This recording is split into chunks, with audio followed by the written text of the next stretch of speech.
다니엘서에는 4명의 주인공이 등장합니다. 이 메인 주인공인 다니엘, 그리고 서브 주인공 하나냐와 미사엘과 아사랴입니다. 이 4명의 소년들은 유다의 귀족 출신으로 10대였던 BC 605년에 바벨론 1차 포로로서 이 느부갓네살 왕이 다스리던 바벨론으로 끌려왔습니다. 다신교 사상과 제국주의적 힘의 논리가 지배하고 이 정치적 이해가 첨예하게 대립하는 이 격변기 대제국의 심장부에 다니엘과 세 친구는 포로로 끌려온 것입니다. 그리고 그곳에서 거듭하여 가혹한 시련을 당하게 됩니다. 오늘 함께 살펴볼 다니엘 2장의 내용도 4명의 소년들이 경험한 가혹한 시련의 이야기입니다. 1장에서 다니엘과 세 친구들은 하나님을 향한 믿음을 지키기 위해 뜻을 정하고 바벨론의 신들에게 바쳐졌던 이 왕의 음식과 포도주를 거부합니다. 하나님께서는 믿음을 지키기 위해 뜻을 정한 이 다니엘과 세 친구에게 모든 지식과 지혜를 한량없이 부어주셨습니다. 그들의 지식과 지혜는 이 바벨론의 모든 지혜자들보다 뛰어났습니다. 그들과는 비교할 수 없을 정도로 탁월했습니다. 또한 하나님께서는 다니엘에게 특별한 은사를 더해 주셨습니다. 다니엘 1장 17절 말씀을 함께 읽겠습니다. 시작.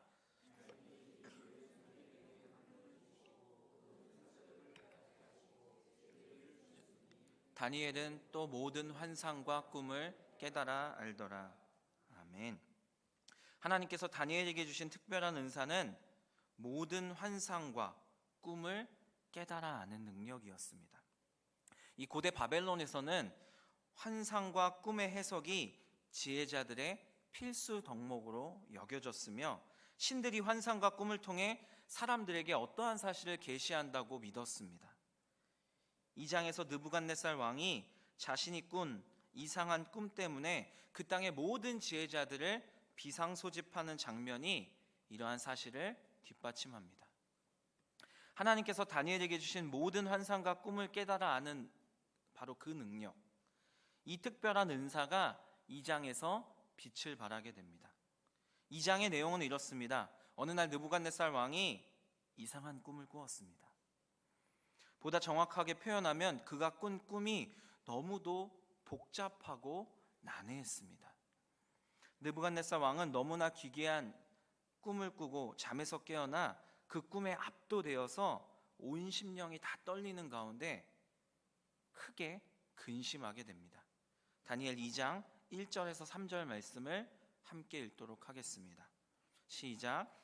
느부갓네살이 다스린 지 2년이 되는 해에 느부갓네살이 꿈을 꾸고 그로 말미암아 마음이 번민하여 잠을 이루지 못한지라 왕이 그의 꿈을 자기에게 알려주도록 박수와 술객과 점쟁이와 갈대아 술사를 부르라 말하매 그들이 들어가서 왕의 앞에 선지라 왕이 그들에게 이르되 내가 꿈을 꾸고 그 꿈을 알고자 하여 마음이 번민하도다 하니. 아멘. 느부갓네살 왕이 자신이 꾼 꿈의 내용을 전혀 기억하지 못했다는 의미가 아닙니다.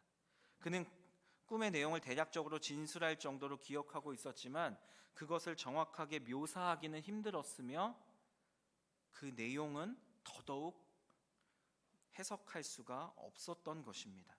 그것을 정확하게 묘사하기도 힘들었고 그 꿈이 의미하는 바를 정확히 알 수 없었습니다. 이러한 문제를 해결하기 위해서 느부갓네살 왕은 바벨론의 모든 지혜자들 그들을 비상소집했습니다. 그들은 박수와 술객과 점쟁이와 갈대아 술사들이었습니다. 박수는 하늘의 별자리를 연구하고 여러 고전들을 탐독하며 꿈을 해석하는 등 여러 작업을 통해서 사람들에게 이 종교적인 물음에 대한 해답을 주거나 소위 신탁과 같은 것을 사람들에게 알리는 역할을 하는 사람들이었습니다. 술객은 주문으로 영혼을 불러내는 사람을 의미합니다. 고대 바벨론 사람들에게 이들은 신들과 접촉하여 신의 뜻을 계시해주는 영적 전문가로 여겨졌고 당대 가장 지혜로운 자들이라 불렸던 사람들입니다. 점쟁이는 점을 치거나 마법을 행하는 사람, 갈대아 술사는 갈대아 사람들이란 의미로 이 신바벨론 제국을 창건하는 데 주도한 정치적, 종교적, 군사적인 힘의 주축에 선 사람들을 지칭하는데, 이 본문에서는 특별히 종교적 중심에 있던 사람들을 말합니다. 이들은 천문학을 연구하며 종교적 분야에서 굉장한 전문가로 불렸던 갈대아 사람들, 그 사람들을 지칭하는 표현입니다. 이들 모두를 비상소집한 것입니다. 느부갓네살 왕은 비상소집된 지혜자들에게 말도 안 되는 요구를 합니다. 다니엘서 2장 5절과 6절 말씀을 함께 읽겠습니다. 시작.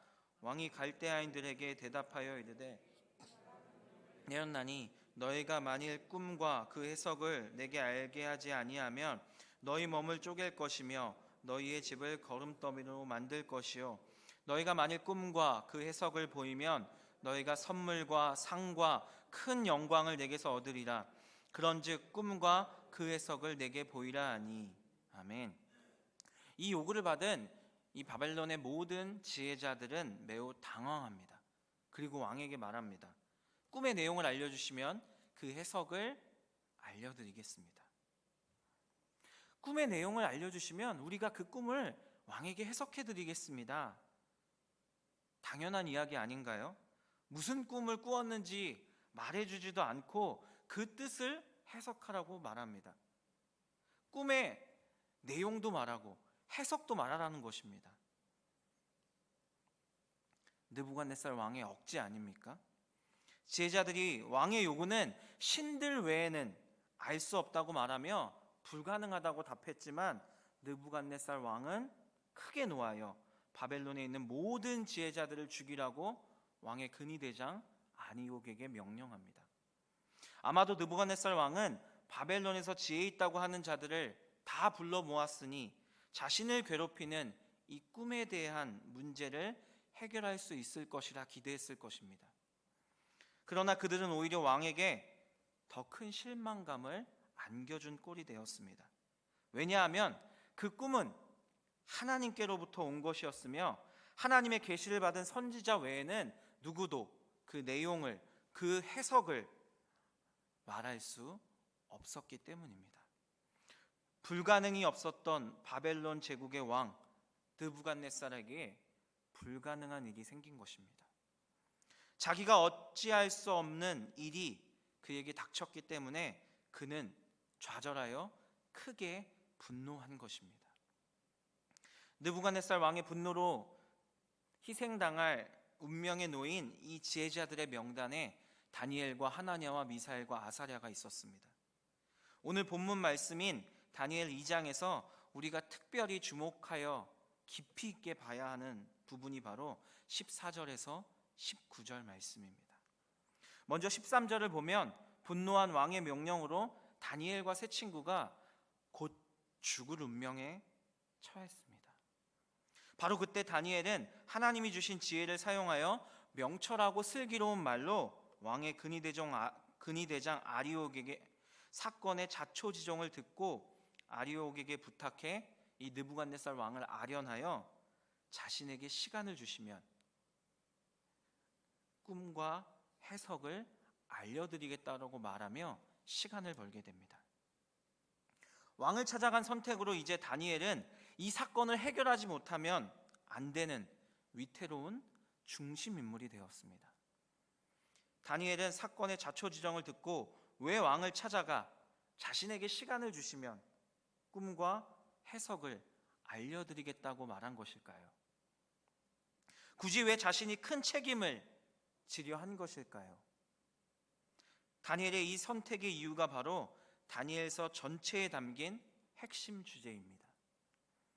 선택의 이유, 다니엘서의 주제, 그것이 무엇일지 한번 생각해 보시면서 설교를 계속 들으면 좋겠습니다. 설교의 마지막 부분에서 다니엘의 이 선택의 이유, 그리고 다니엘서의 주제에 관해 이야기해 보도록 하겠습니다.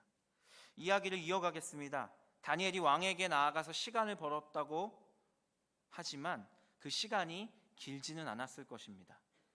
목숨이 왔다 갔다 하는 절체절명의 위기 순간에 이 위태로운 중심인물 다니엘이 어떤 것을 가장 먼저 선택하고 행동하는지 우리는 주의 깊게 살펴보아야 합니다. 그의 첫 번째 선택은 자기 친구들 하나냐와 미사엘과 아사랴를 찾아가는 것이었습니다. 자기 친구들에게 가서 이 위급한 상황과 그 내용, 그 자초지종을 상세하게 알려주고 한 가지를 부탁합니다. 한 마음으로 합심해서 기도해 달라는 것이었습니다. 하나님께서 역사하시도록 간절히 기도로 도와달라고 친구들에게 호소했습니다. 그리고 다니엘 자신도 밤새 친구들과 함께 한 마음으로 하나님께 간절히 기도했습니다. 다니엘의 기도 제목은 두 가지였습니다. 하나는 느부갓네살 왕의 은밀한 꿈의 내용과 해석을 하나님께서 알려주시기를 구했던 것이고, 다른 하나는 자신과 3명의 친구들이 바벨론의 다른 지혜자들과 함께 죽임을 당하지 않게 하시기를 구한 것입니다.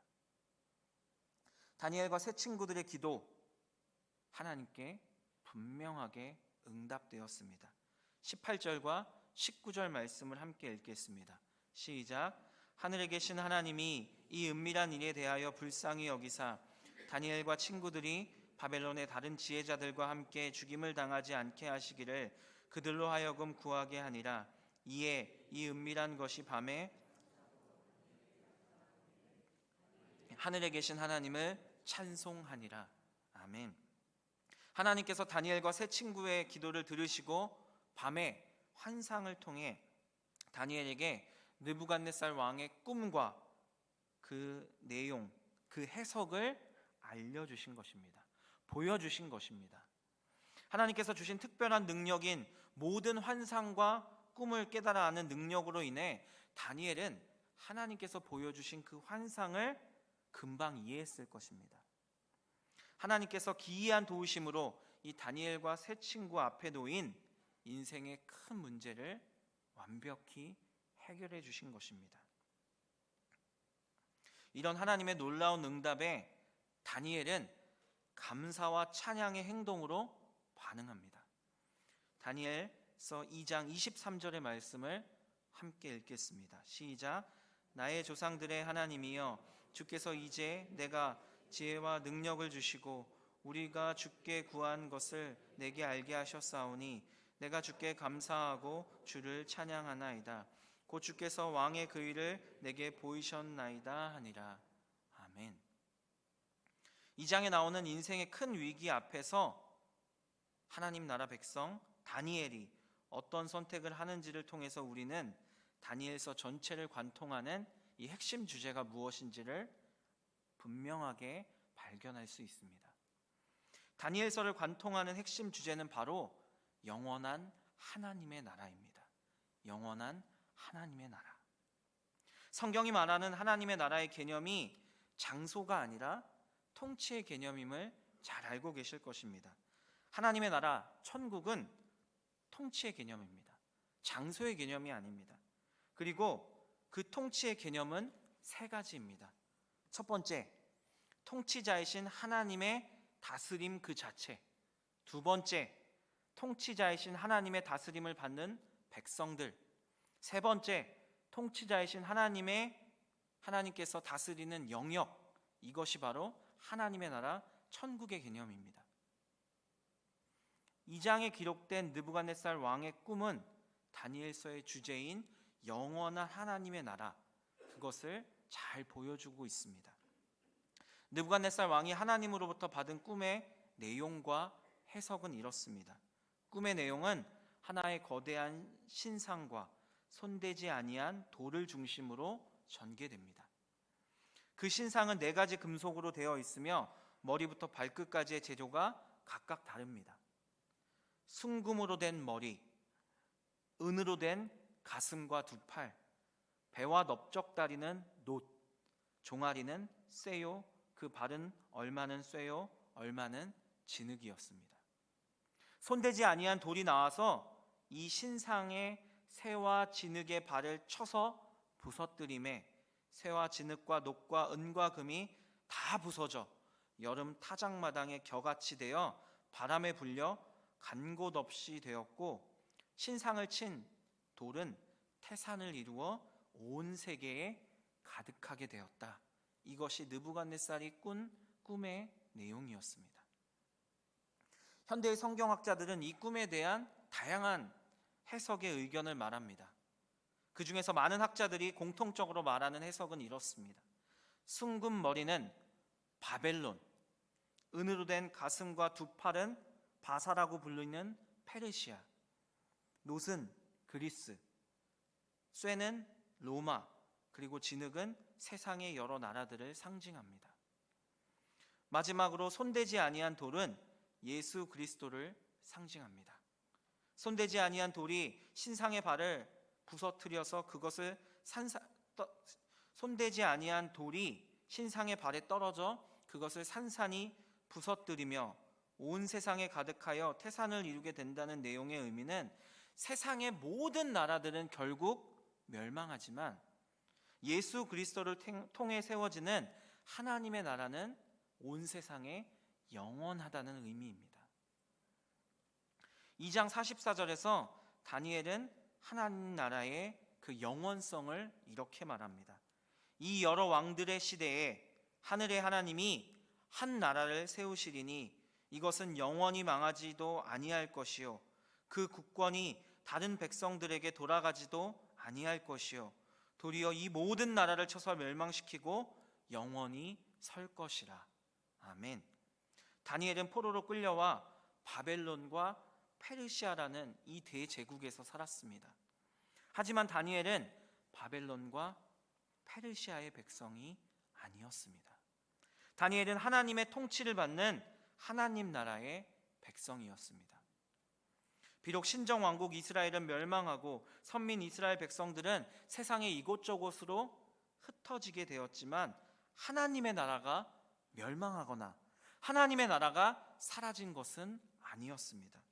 여전히 하나님의 통치를 받는 하나님의 백성들이 살아 있었고 그 통치 영역이 바벨론으로 확대되어서 하나님의 나라는 견고하게 서 있었습니다. 다니엘과 하나냐와 미사엘과 아사랴는 비록 포로의 신분으로 바벨론에 끌려와 이 바벨론이라는 나라에서 살고 있었지만 그들은 느부갓네살 왕이 아닌 하나님의 통치를 받는 하나님의 백성들이었습니다. 다니엘서는 신정왕국 이스라엘이 아닌 우상 숭배가 가득한 이 바벨론 땅에서 하나님의 백성의 정체성과 책임감을 잃어버리지 않고 하나님의 통치를 받으며 하나님의 통치를 자신들의 삶으로 세상에 확장시킨, 세상에 전한 믿음의 사람들의 이야기입니다. 믿음의 사람들의 삶을 통해 드러난 세상의 통치자이며 역사의 주관자 되시는 하나님께서 하나님 나라의 백성들을 어떻게 보살피시는지, 그리고 영원한 하나님의 나라가 어떻게 세상 가운데 확장되어 영원히 세워지는지를 보여주는 것이 바로 다니엘서입니다. 영원한 하나님의 나라를 말하고 있는 2장에서 하나님 나라의 백성 다니엘은 위기의 상황에서 3가지 선택을 하게 됩니다. 우리는 다니엘과 같은 하나님 나라의 백성입니다. 그렇다면 우리도 인생의 위기 앞에 다니엘처럼 3가지 행동을 해야 합니다. 다니엘의 선택, 그 선택을 본받고 하나님 나라의 정체성, 하나님 나라의 백성으로서의 책임감, 그것을 가지고 살아야 하는 것입니다. 이 3가지 선택을 살펴보겠습니다. 첫 번째 선택, 느부갓네살 왕에게 나아가 시간을 달라고 한 선택입니다. 이 선택은 아무나 할 수 있는 선택이 아닙니다. 만약에 여러분이 다니엘의 상황이었다면 어떻게 하시겠습니까? 저라면 어떻게 하면 도망갈 수 있을까를 생각했을 것입니다. 당시 최고 강대국의 통치자에게 포로로 잡혀온 소년이 사건 해결을 장담하며 왕에게 시간을 달라고 요구한다는 것은 감히 상상할 수도 없는 위험한 행동이었습니다. 매우 화가 난 상태인 느부갓네살 왕이 다니엘의 말을 듣기도 전에 다니엘을 그냥 죽여버릴 수도 있었습니다.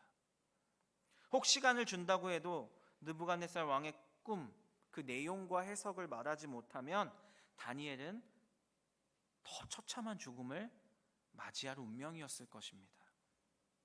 다니엘이 이런 용기 있는 선택을 한 것, 그것은 단지 일순간 위기를 모면해 보겠다는 임기응변이 아니었습니다. 그의 담대함, 그 뿌리에는 역사의 주관자이시며 세상의 통치자이신 하나님을 신뢰하는 믿음이 있었다는 것, 그것을 우리는 기억해야 합니다.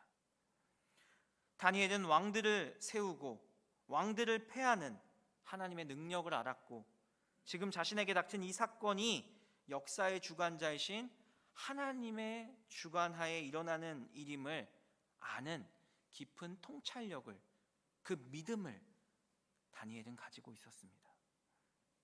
그래서 다니엘은 느부갓네살 왕도 이 위기의 상황도 전혀 두려워하지 않았습니다. 바벨론의 다른 지혜자들은 자신들이 스스로 쌓아올린 지혜, 자신들의 학문을 의지하였지만 다니엘은 하나님을 의지했습니다. 바벨론의 지혜자들은 자신들의 지혜를 의지하였기 때문에 느부갓네살 왕의 요구가 불가능하다고 말했지만 다니엘은 역사의 주관자 그리고 창조주 하나님을 의지하였기 때문에 왕의 요구가 불가능한 것이 아니라고, 가능하다고, 왕께서 시간을 주시면 왕의 문제를 제가 해결하겠다고 자신 있게 말할 수 있었던 것이었습니다. 두 번째 선택, 발등에 불이 떨어졌는데 다니엘은 믿음의 사람들에게 기도를 부탁하고 방에 들어가 함께 기도하는 것을 선택합니다. 다니엘은 이 사건의 해결은 오직 하나님만이 하실 수 있음을 잘 알고 있었습니다. 그래서 다니엘은 위기의 상황에서 더욱 냉정할 수 있었고 가장 올바른 선택을 할 수 있었습니다.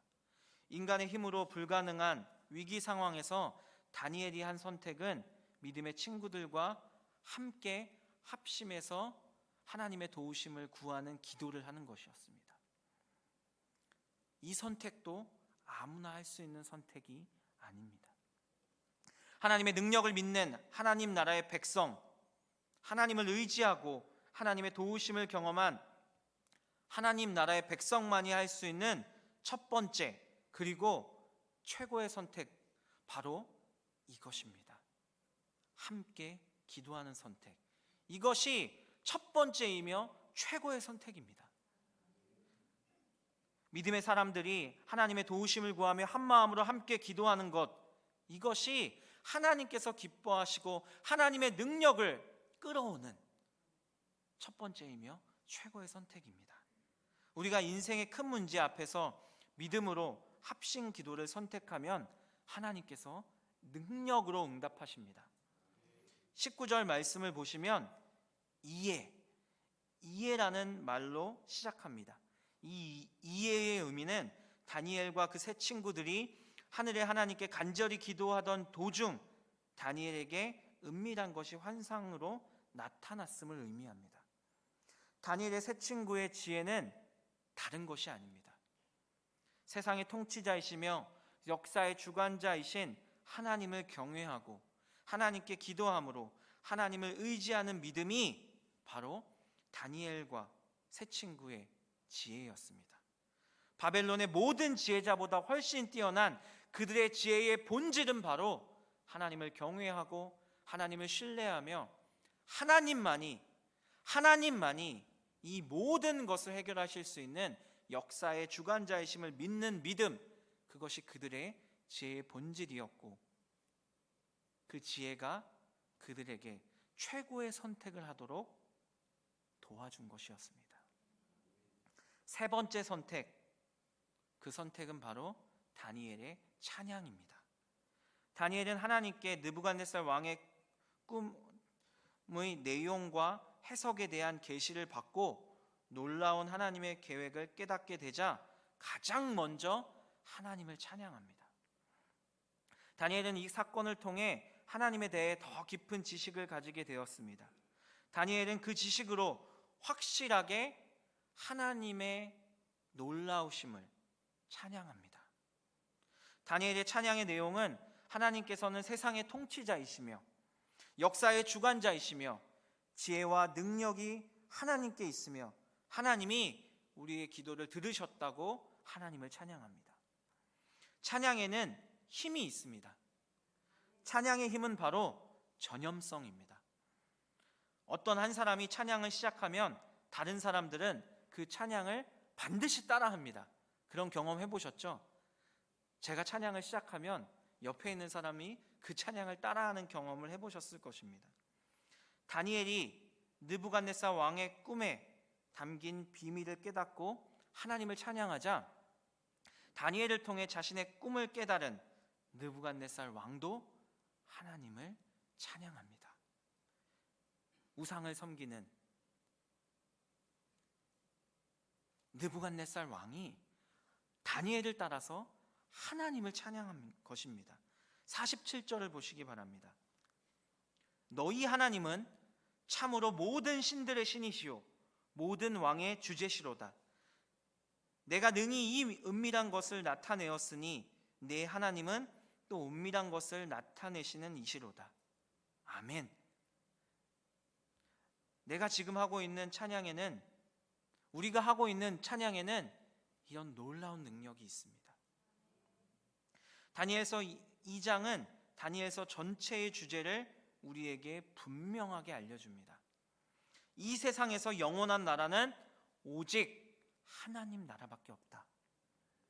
그리고 다니엘서 2장은 우리가 하나님 나라의 백성이라는 사실과 하나님 나라의 백성은 그에 걸맞는 책임감과 믿음 있는 선택을 해야 한다고 우리를 교훈합니다. 지금 우리는 이 세상에서 대한민국이라는 나라에 살고 있지만 우리는 세상을 창조하시고 통치하시며 역사를 주관하시는 하나님 나라 백성임을 항상 기억해야 합니다. 우리의 정체성은 하나님 나라의 백성입니다. 그리고 하나님 나라의 백성인 우리는 하나님 나라의 백성의 정체성을 가지고 그에 걸맞는 책임감 있는 믿음의 선택을 우리의 삶에 매 순간 해야 합니다. 내가 가진 것을 의지하는 것이 아니라 하나님의 능력을 의지하는 선택을 해야 합니다. 하나님의 뜻과 도우심을 구하는 기도라는 선택을 가장 먼저 해야 합니다. 하나님의 나라를 세상에 전하는 찬양이라는 선택이 우리의 입술에, 우리의 행동에 매 순간 있어야 합니다. 하나님 나라 백성 다니엘의 선택이 바로 오늘 그리고 우리의 평생의 선택이 되어야 합니다. 우리가 하나님 나라를 기억하고 하나님 나라의 백성임을 늘 마음에 새기고 하나님을 선택하면 하나님 나라 천국은 우리 안에 있는 것입니다. 그리고 이 땅에 임하게 될 것입니다. 이것을 꼭 기억하셨으면 좋겠습니다. 하나님 나라의 백성의 그 정체성을 가지고 믿음의 선택을 하는 대치동교회의 모든 하나님 나라의 백성들 되길 간절히 소망합니다. 지금은 우리의 삶의 유일한 이유가 되시는 우리 주 예수 그리스도의 은혜와 우리를 너무나 사랑하셔서 자기 아들을 버리고 우리를 구원하신 하나님 아버지의 사랑과 하나님 나라 백성으로 믿음의 길을 선택하겠다고 결단하는 대치동교회에 속한 모든 하나님의 사람들 가운데 성령님의 교통하심이 함께 하시길 간절히 축원합니다. 아멘.